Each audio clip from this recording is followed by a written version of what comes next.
What's going on, it's the RapNerd, and I just got out of the latest installment to the Quiet Place franchise. This is Quiet Place Day 1, and this is the prequel to the last two films that we saw, and it stars Lupita Nyong'o.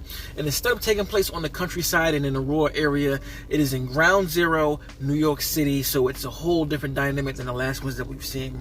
So first of all, I can say I definitely enjoyed this film. It was entertaining. It did a lot of things that I liked and were familiar with that we've seen in the other two films. And with it being in the city, there are a lot of things that they use at play here. And I really enjoy just how they use the city of New York to add to the scares and add to different things that we don't get in the other films. Like different types of equipment create different situations that we didn't see in the last two.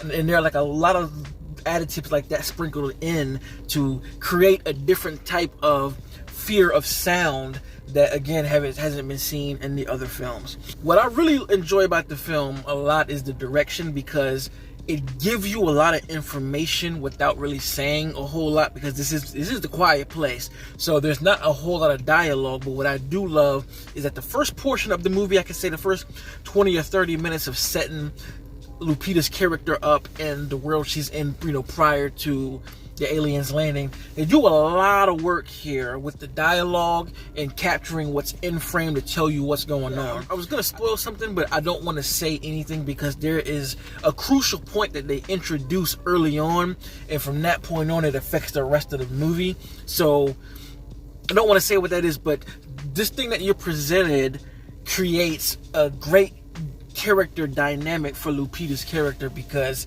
it's funny because she's in this double-sided place where she has the same fear as everyone else around it seeing things, but she also doesn't because of what goes on in the beginning of the movie. And that just presents a really seesaw of emotions that you go through without the film, especially as you learn more about her.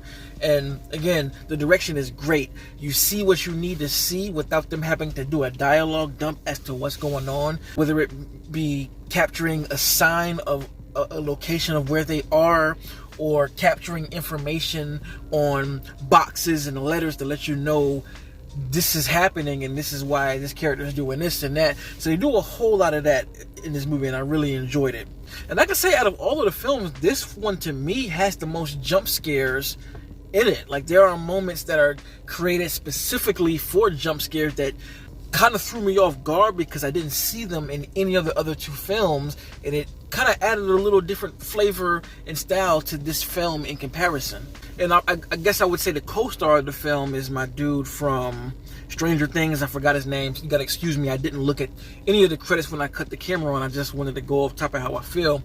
But he was a supporting character, and I think from what we did get from him, and I understand why they went the direction they did with his character. We don't really get to know a ton about this guy, but I feel like his purpose of this story is to kind of show what a regular person going through this would be. Because again, like I said, Lupita's character is seesaw with emotions, while he's flat out one of the most realistic of a person in this situation, and I really liked what he added to the film. The cinematography was great. There are a lot of wonders to put you dead smack in the scene. Like when the aliens first hit, the camera work there made it feel like you're on the ground of what Ground Zero would have been. You could definitely see, feel, and hear the comparisons to those real life events here. And just the way that it was captured just was beautiful. You're right in Lupita's face with fog and smoke surrounding her, and all of these things are happening. Objects are whizzing past. You're hearing these noises. The camera's looking up and back to her, and you're just following her in this one non-cut sequence to elevate the intensity and the fear. And the movie does that quite a bit in many places to give you that same sort of fear. Like, there's a sequence in the trailer that is really good. I'm not gonna say which one it is, but it takes that same perspective of doing a wonder as you follow these characters around. I thought it was great. Like, this film reminded me of A Quiet Place mixed with The Day After Tomorrow, mixed with a little bit of Cloverfield in a sense, even War of the Worlds a little bit. Like, it felt like a combination of all of those things. And another thing about this film, it is very emotional. Like, a lot of emotion is pushed into the main two characters of the film, and there are scenes dedicated to that alone, as they had done with the other two films. So it's good to see that they kept the emotional ties very strong like they did in the other films. Now, like I said, I did like the film, but the only thing for me with this is I kind of wanted more. To me, this film doesn't really add a lot to the other two, and I was looking for this movie to do that. The crazy part about it is a well-made movie. The performances are great, it's crafted well, the emotion is there, the score is fantastic, great cinematography skills. As a film itself, it works and it's good, but in the franchise, I did want more to add to this collection of stories. Like, some people aren't going to have that complaint, and really it's not even a complaint because I like the movie, but I just went into it thinking that there would be a little bit more tie-ins to explain stuff, or not even explain if you have to, because I know the big thing about this film is a lot of it's a mystery. We don't know why these aliens are here, but I guess I just wanted to have a better tie-in to how we get to those other points of the film. Of course, the one tie here is Jamin's character, who is in the film enough to where you understand how he does become who he is in the second film. So from that regard, I can see where they were going, and I did like that tie-in. But as far as like Emily and John's characters, there's not much tie-in to like that, which is, like I said, I don't knock the film for that. I don't dock points, but I just would have wanted more from that, because with these three movies, we've kind of seen the same exact thing amongst all three of them.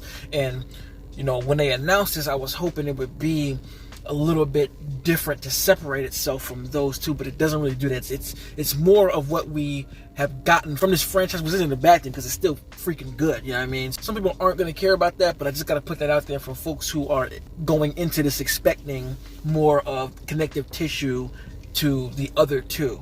But all in all, I enjoyed myself. There were a lot of moments that I was sitting on the edge of my seat. There are more than enough intense sequences that are going to have your heart rate building. It's definitely going to be in my top favorites of the year. So if you have seen A Quiet Place Day One, let me know in the comments what you think about it. Where do you rank them? Which movie is your favorite right now? For me, Part 2 is my favorite. I just really like how the story kind of expanded into a journey. I'm just a fan of like journey. And to bring it back to Day One, now that I'm thinking about it, this movie is another one that is about a particular journey in a few ways, and it pays itself off in that regard in the end. That being said, if that's kind of content, make sure to like and subscribe. And if you already are subscribed, thank you. And until next time, peace.